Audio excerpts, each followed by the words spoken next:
Louisiane, 1850. Théodore Rossignol avait 50 ans quand sa vie bascula. 50 années passées à régner en maître absolu sur 300 acres de coton et 140 esclaves.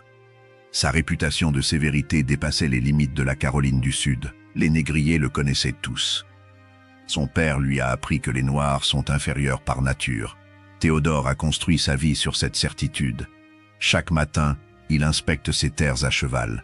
Les esclaves baissent les yeux sur son passage. Ils connaissent sa réputation. Le fouet siffle souvent dans ses champs. Un travail trop lent, un regard de travers, et les coups pleuvent. Théodore ne frappe pas lui-même, mais il donne les ordres. Ses contremaîtres exécutent avec zèle. Sa demeure trône au sommet de la colline. Colonnes blanches, balcons sculptés, mobilier importé d'Europe. Les domestiques noirs servent en silence. Il les tolère à peine dans sa maison. Lors des dîners avec les autres planteurs, Théodore défend l'esclavage avec passion.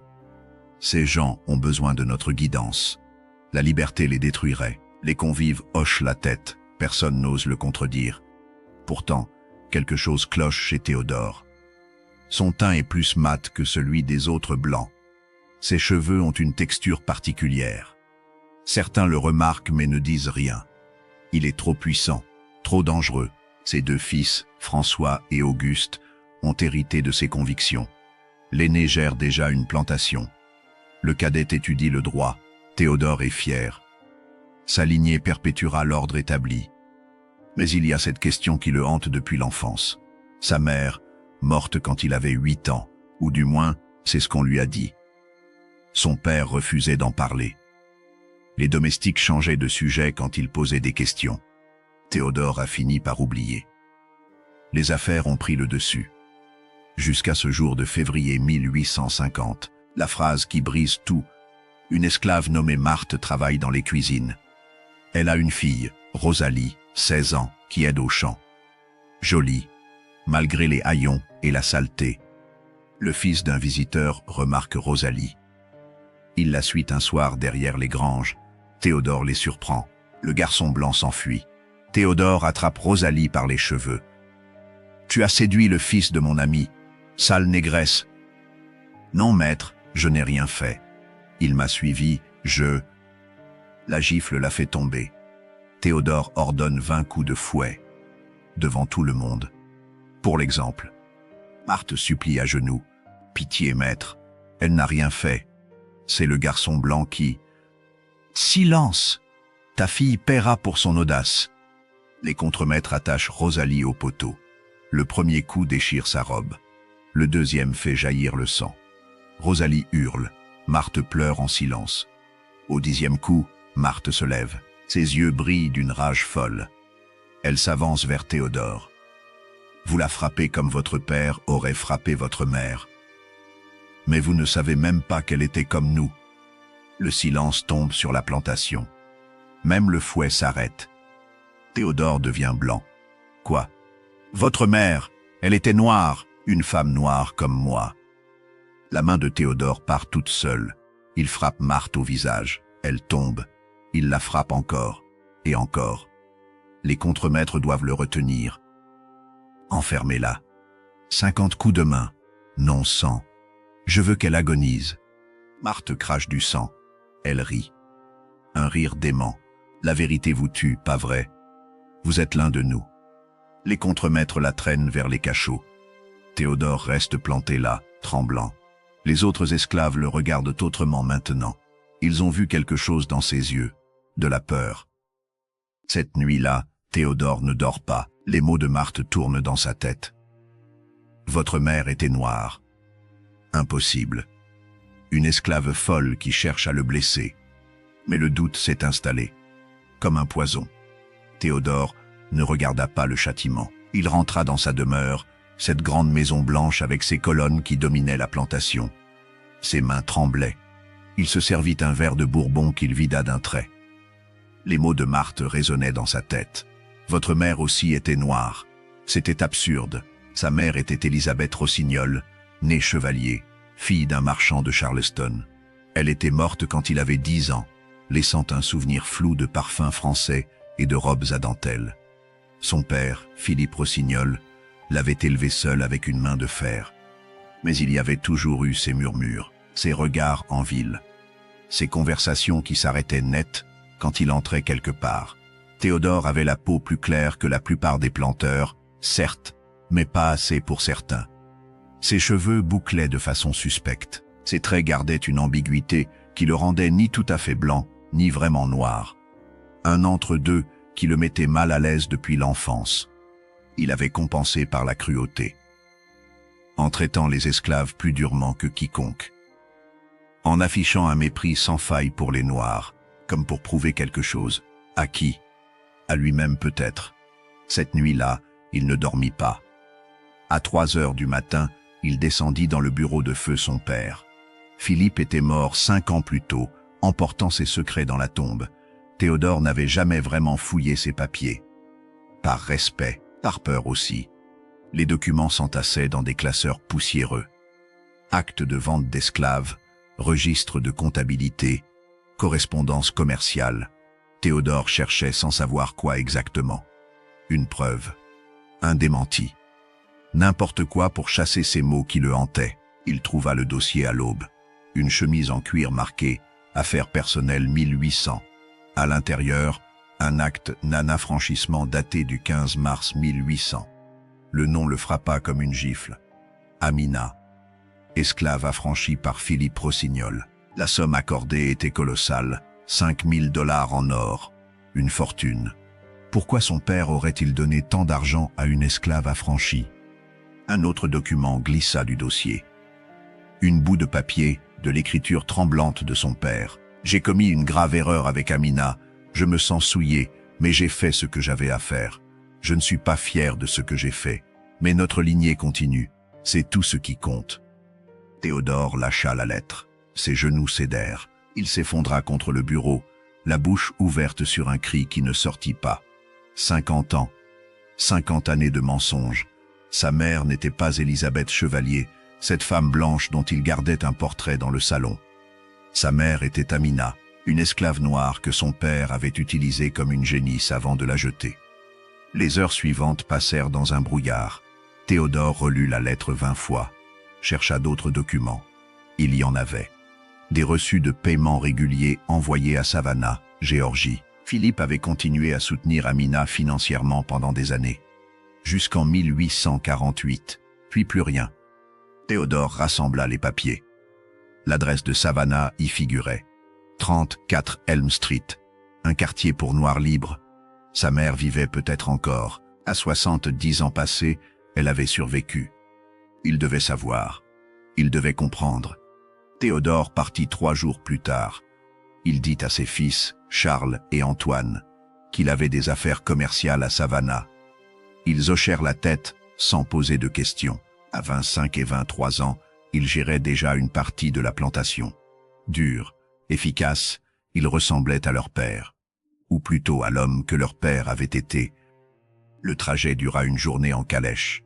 Théodore regardait le paysage défiler sans le voir vraiment. Sa vie entière s'écroulait. Tout ce qu'il avait construit reposait sur un mensonge.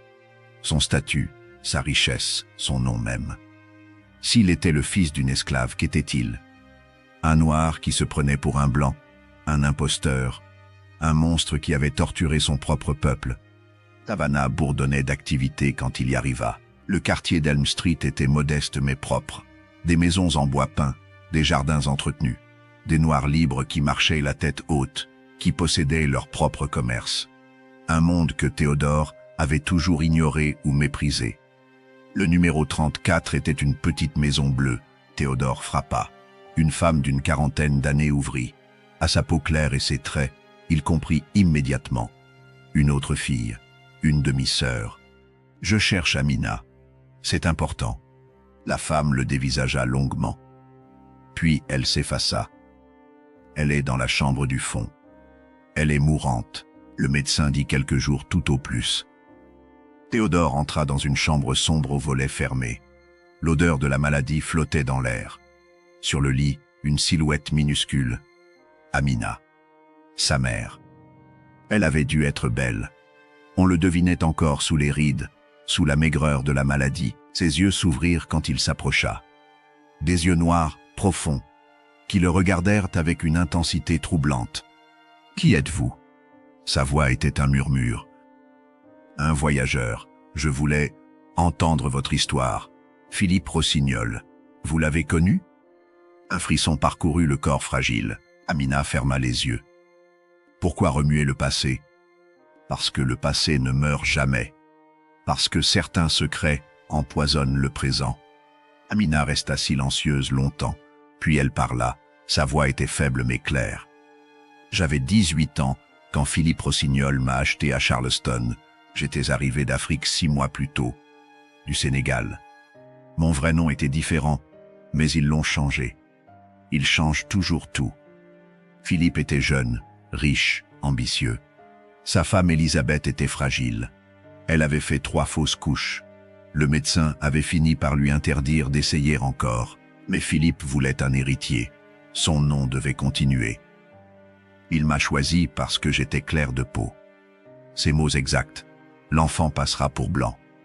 Comme si j'étais une jument de race qu'on sélectionne pour ses qualités. Il m'a emmené dans sa maison. M'a enfermé dans une chambre à l'écart. Elisabeth savait. Elle pleurait souvent. Mais elle voulait un enfant, elle aussi. Elle était prête à accepter n'importe quoi. Philippe venait me voir la nuit. Je n'avais pas le choix. Refuser signifiait la mort, ou pire. J'ai appris à me détacher de mon corps, à être ailleurs pendant qu'il me prenait. Je suis tombée enceinte au 3e mois. Philippe était ravi. Elisabeth aussi, étrangement. Elle préparait déjà la chambre du bébé, choisissait des prénoms. Comme si l'enfant était vraiment le sien. La grossesse fut difficile. J'étais seul, isolé. Une vieille esclave m'apportait à manger, mais sans parler. L'accouchement a duré 18 heures. Un cauchemar. Quand j'ai enfin senti le bébé sortir, j'ai cru mourir.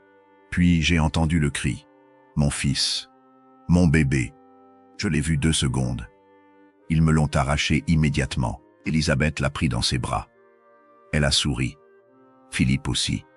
Ils avaient leur héritier. Moi j'avais un ventre vide et des bras qui ne serviraient jamais.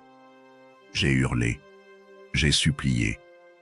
J'ai voulu mourir. Ils m'ont attaché au lit pendant 3 jours. Le temps que le lait tarisse, le temps que mes cris s'éteignent. Quand ils m'ont enfin libéré, j'étais brisé. Philippe m'a fait venir dans son bureau.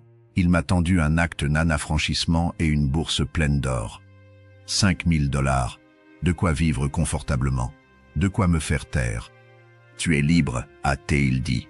Pars loin, ne reviens jamais. Si tu parles, si tu essayes de voir l'enfant, je te fais tuer. Ainsi que toute ta famille en Afrique si j'en retrouve. Je suis parti le soir même, sans me retourner. Qu'aurais-je pu faire? Je suis venu ici, à Savannah. J'ai ouvert une boutique de tissus, avec l'argent. Je me suis marié quelques années plus tard avec un homme bien, Joseph. Nous avons eu 3 enfants. Ils sont ma vie. Mais pas un jour ne passe sans que je pense à mon premier fils. Ce bébé qu'on m'a volé. Je me demande à quoi il ressemble, s'il est heureux, s'il sait que sa vraie mère l'a aimé pendant les 2 secondes où elle l'a tenu. Amina toussa. Du sang perla sur ses lèvres. Théodore, assis près du lit, avait les larmes aux yeux. Il voulait parler. Dire « c'est moi. Je suis ton fils ». Mais les mots restaient coincés dans sa gorge. Théodore resta. Il loua une chambre dans une pension voisine et venait chaque jour. Amina s'affaiblissait. Certains jours, elle ne reconnaissait plus personne. D'autres, elle avait des moments de lucidité. Elle racontait sa vie, son enfance au Sénégal, la capture, la traversée atroce, les humiliations, puis sa renaissance après l'affranchissement. Ses enfants, ses petits-enfants, une vie reconstruite sur les ruines de l'ancienne. Théodore l'écoutait. Il apprenait qui il était vraiment, d'où il venait. Cette femme courageuse était sa mère, pas Elisabeth Chevalier, avec ses robes à dentelle et ses parfums français. Amina. Une survivante. Une guerrière silencieuse. Chaque soir, il se promettait de lui dire le lendemain. Chaque matin, la peur le paralysait. Que dirait-elle? Serait-elle heureuse? Horrifiée, comment réagirait-elle en apprenant que son fils était devenu exactement le genre d'homme qu'elle avait fui? Les demi-sœurs de Théodore Sarah et Rebecca, le traitaient avec une politesse distante. Elles ne comprenaient pas pourquoi cet étranger blanc passait tant de temps au chevet de leur mère, mais Amina semblait apaisée par sa présence. Alors elle le tolérait. Le 14e jour, Amina s'éteignit. C'était le matin. Théodore lui tenait la main. Elle ouvrit les yeux une dernière fois, sourit faiblement. « Vous lui ressemblez » murmura-t-elle. À Philippe, autour des yeux, belleule. Puis elle ferma les paupières et ne les rouvrit plus. Théodore pleura comme il n'avait pas pleuré depuis l'enfance. Il pleura sa mère qu'il n'avait jamais connue. Il pleura sa lâcheté. Il pleura toutes les années perdues, toutes les conversations jamais eues. Il avait eu 2 semaines pour lui dire la vérité. Il avait choisi le mensonge jusqu'au bout. Le trajet de retour vers la Caroline du Sud fut un calvaire. Théodore voyait le visage d'Amina partout. Ses paroles résonnaient sans cesse. L'enfant qu'on m'a volé. Il était cet enfant, élevé par des voleurs, devenu lui-même un voleur d'humanité. La plantation lui parut soudain insupportable. Les champs de coton, la maison blanche, les esclaves courbés sous le soleil. Tout ce système reposait sur le vol. Vol de corps, vol de vie, vol d'enfants arrachés à leur mère. Comme lui avait été arraché à Amina, Marthe travaillait encore, malgré les cicatrices du fouet sur son dos. Quand elle vit Théodore, elle se raidit. Il s'approcha lentement. « Tu avais raison », dit-il simplement. Marthe ne répondit pas. Que pouvait-elle dire? Théodore commença à changer. D'abord subtilement, il donna l'ordre d'améliorer les rations. Les esclaves eurent droit à de la viande 2 fois par semaine au lieu d'1. Les cabanes furent réparées avant l'hiver. Les punitions se firent plus rares. Puis, il alla plus loin. Il affranchit discrètement 3 familles. Officiellement, il les avait vendues à un marchand de Géorgie. En réalité, il leur donna des papiers de liberté et de l'argent pour recommencer ailleurs. Les autres planteurs remarquèrent. Lors des réunions mensuelles, ils questionnèrent Théodore. Pourquoi cette faiblesse soudaine? Les esclaves devaient être tenus fermement, sinon c'était la révolte assurée. Théodore évitait de répondre. Comment expliquer? Ses fils, Charles et Antoine, étaient furieux. Leur père devenait mou. Il ruinait la réputation de la famille. Les affaires en souffraient, les créanciers commençaient à s'inquiéter. Un planteur trop tendre avec ses esclaves était un mauvais risque. Le scandale éclata lors du dîner annuel des planteurs en novembre. 150 propriétaires terriens réunis dans la grande salle du Charleston Club. Théodore avait trop bu. Le Bourbon coulait depuis des heures. Les conversations tournaient autour de la question de l'esclavage et des abolitionnistes du Nord. Ces Yankees ne comprennent rien, tenait un planteur. Les Noirs ont besoin de nous. Sans nous, ce serait le chaos. Ils sont comme des enfants qu'il faut guider. Oh! D'autres approuvèrent bruyamment. Théodore resta silencieux, puis un autre planteur se tourna vers lui. « Rossignol, vous êtes bien silencieux ce soir, vous qui étiez le plus ferme d'entre nous. On dit que vous vous ramollissez, que vous traitez vos nègres avec douceur. Est-ce vrai? T. » Les conversations s'arrêtèrent. Tous les regards convergèrent vers Théodore. Il vida son verre d'un trait. L'alcool lui brûla la gorge, et les mots sortirent. « Je suis le fils d'une esclave. » Le silence tomba comme une pierre.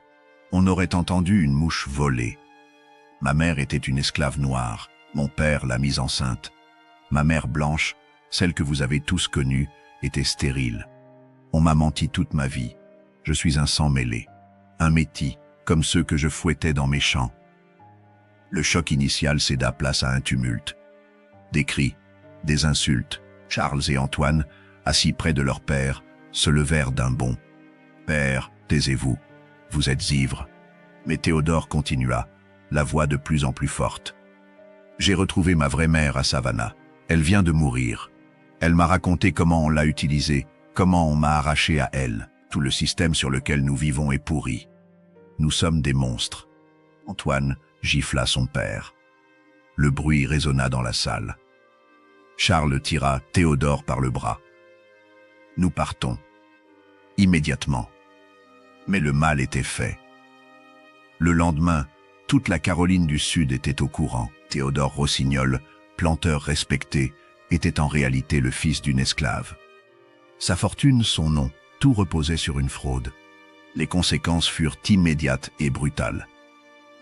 Charles et Antoine convoquèrent leur père dans le bureau. Leurs visages étaient de marbre. « Vous avez détruit notre nom, dit Charles. Nous ne sommes plus rien.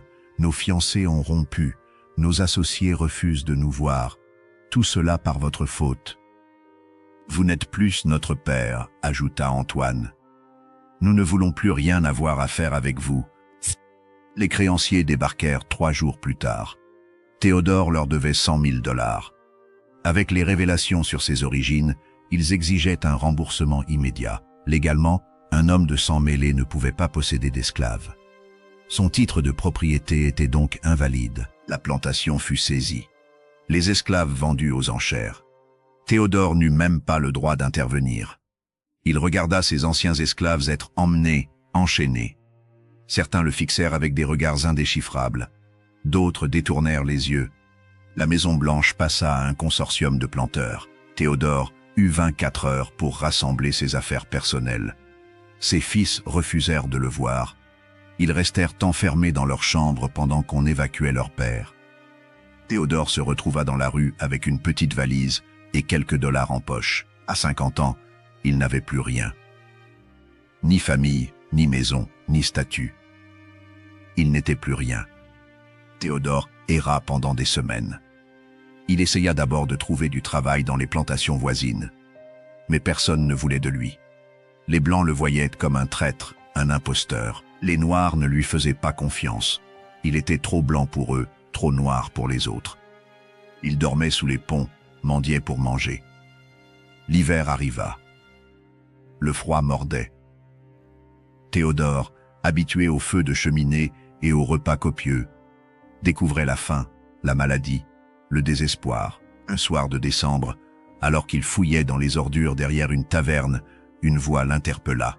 « Monsieur Rossignol », il se retourna. Marthe, l'esclave qu'il avait fait fouetter 6 mois plus tôt.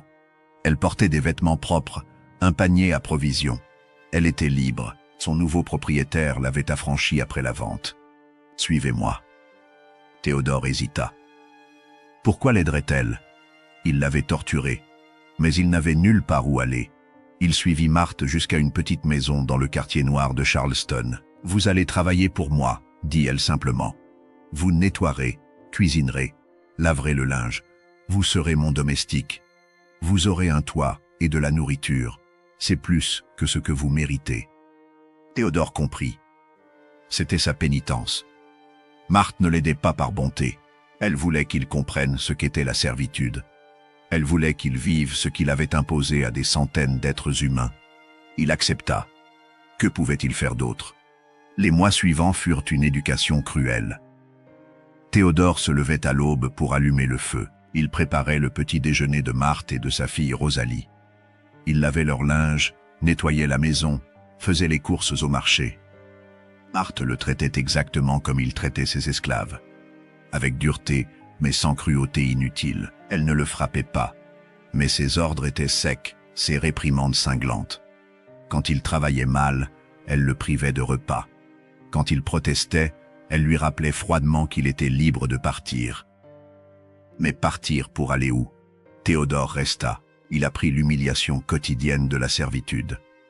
Les gestes répétitifs qui brisent le dos. La fatigue qui ne se dissipe jamais. L'impossibilité de se projeter dans l'avenir. Chaque jour ressemblait au précédent. Un cycle sans fin de corvée et d'obéissance. Rosalie, la fille que Théodore avait frappée, le regardait avec un mélange de peur et de fascination. Elle avait 16 ans maintenant. Ses cicatrices s'étaient estompées mais pas oubliées. Un jour, elle lui demanda pourquoi il restait.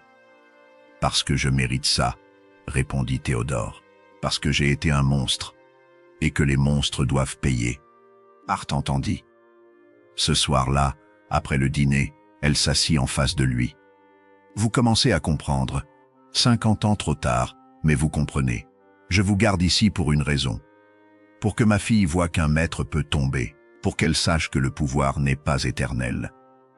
pour qu'elle grandisse en sachant que la justice existe, même si elle prend du temps. Théodore hocha la tête. Il n'avait plus de larmes, plus de colère, juste une immense lassitude. L'hiver 1852 marqua la fin de Théodore. Affaibli par des mois de travail comme domestique chez Marthe, il tomba gravement malade. Une pneumonie le cloua sur une paillasse. Le médecin noir, appelé par Marthe, fut formel. Il n'en avait plus pour longtemps. Elle le soigna sans compassion particulière, lui donnant juste le minimum pour survivre quelques jours de plus. Dans son délire fiévreux, Théodore revoyait toute l'horreur de sa vie passée.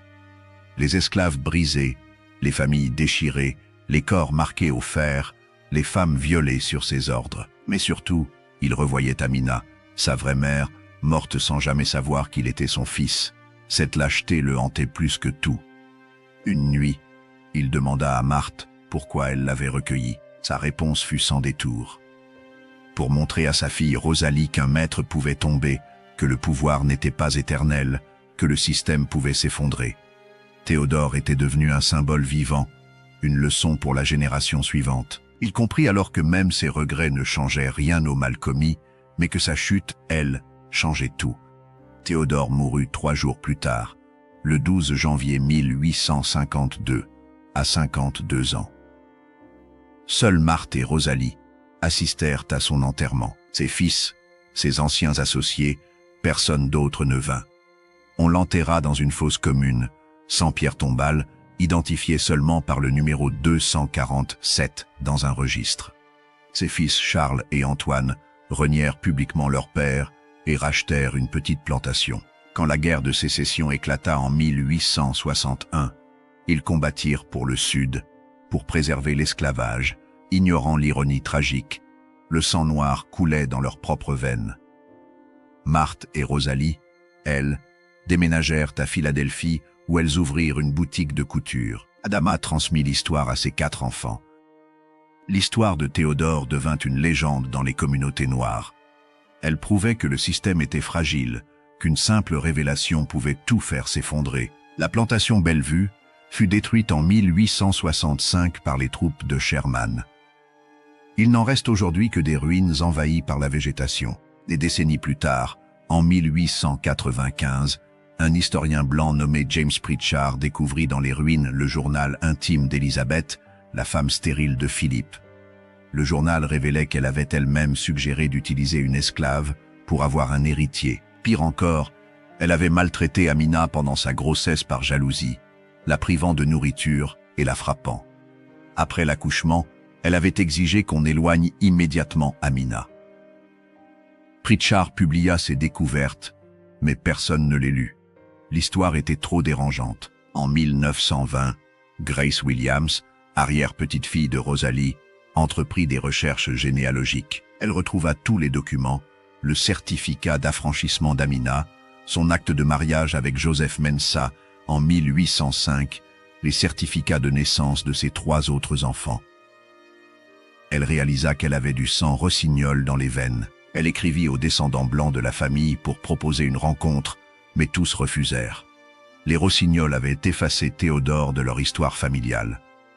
Grace publia en 1925 un livre intitulé « Le fils volé ». Il se vendit à 300 exemplaires avant de disparaître dans l'oubli. Mais l'histoire survécut. Durant la Seconde Guerre mondiale, un soldat noir nommé Marcus Jenkins découvrit le livre. De retour en Amérique, il devint professeur et enseigna l'histoire de Théodore à ses élèves comme un avertissement sur ce que le racisme fait aux gens. En 1963, lors du discours de Martin Luther King à Washington, Dorothy Williams Mensah, arrière-petite-fille d'Amina, montra la seule photo connue de Théodore. Le mouvement des droits civiques redonna vie à son histoire. En 1965, un historien de l'université Howard écrivit une thèse complète sur Théodore Rossignol, rassemblant tous les documents et témoignages disponibles. L'histoire de Théodore Rossignol reste un symbole puissant. Celle d'un homme qui a découvert trop tard qu'on ne peut construire sa vie sur un mensonge et dont la chute a prouvé que même le système le plus oppressif finit par s'effondrer.